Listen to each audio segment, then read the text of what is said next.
అరే ఏంది సేటు పోయిన నెలనే తీసుకుంటుని అప్పుడే కిలోకు 5 రూపాయలు పెరిగిందా గంత రేటి మాకెందుకన్నా జర అగ్వలు వచ్చేటి జోకు నీ నాకో మాట చెప్పవారా 2 క్వింటాలు వేసుకుందును ఈడ కొనాలంటే డబ్బులు కాబట్టే బిడ్డ సావుకారు అమ్ముతుంటే తీసుకున్నా పండగకు వచ్చినప్పుడు ఓ 2 బ్యాగులు కొంచవో అని అందరు కానీ ఇప్పుడు కథ మారింది ఏదన్నా తీసుకోర్రబ్బా రేటు దిగిందంటే గిరాకీ పెరుగుతుంది కానీ సన్న బియ్యం కథ ఉల్టా ఉరుకుతాంది మార్కెట్లా మొన్నటిదానిక కిలో 55-60 రూపాయలు అమ్మితే ఇప్పుడు 50కి తగ్గింది రేటు డౌన్ అయినందుకు జిబజిబా ఉండాల్సిన షాపులు మస్తు పల్సగైనాయి మరి క్వింటాల్కి 600 రూపాయలు తేడా అయింది. కొత్త లాస్ట్ టైం 45 వరకు పోయింది, 5,000 కూడా ఉంది.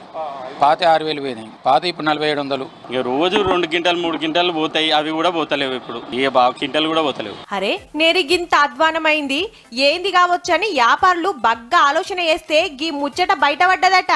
సన్న బియ్యం ఎఫెక్ట్ కూడా ఉంది, ఎందుకంటే ప్రతి కార్డు హోల్డర్కు తీసుకోవాలని ఉంటది. గదన్నట్టు రేషన్ దుకాణంలా సర్కారోళ్ళు సన్న బియ్యం పోస్తుండే వరకు అవి మంచిగున్నాయని ఇటు వస్తలేరట.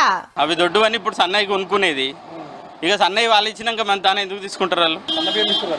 అవును, దాని ఎఫెక్ట్ కొద్దిగా ఉంది. అంటే ఇంటికి బియ్యం ఫ్రీ ఇస్తారు, బియ్యం రైస్ మిల్ అలా, దానివల్ల చాలా మంది తీసుకుంటారు. అది ఇంతకు దొడ్డు బియ్యం తీసుకపోయేది, ఈ సన్న బియ్యం అందరు తీసుకుంటారు. ఇన్నొద్దులు దొడ్డు బియ్యం ఇస్తే అవి తినలేక బయట అమ్ముకొని ఈ షాపులకు వచ్చి సన్న బియ్యం కొనుక్కోబోయేది. అట్లా మస్తు రేటు పెరిగి పేదోళ్లకు తిప్పలైతుందని గవర్నమెంటే సక్కదానాల బియ్యం పంపిస్తుందన్నట్టు.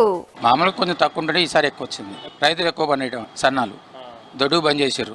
సన్నాలు వండిస్తే కింటాలకు 5,100 బోనస్ రావట్టే మరి అంత మంచిగానే ఉన్నది గాని కొత్త రేషన్ కార్డు రానులకు ఇంకా తక్లివే ఉంది.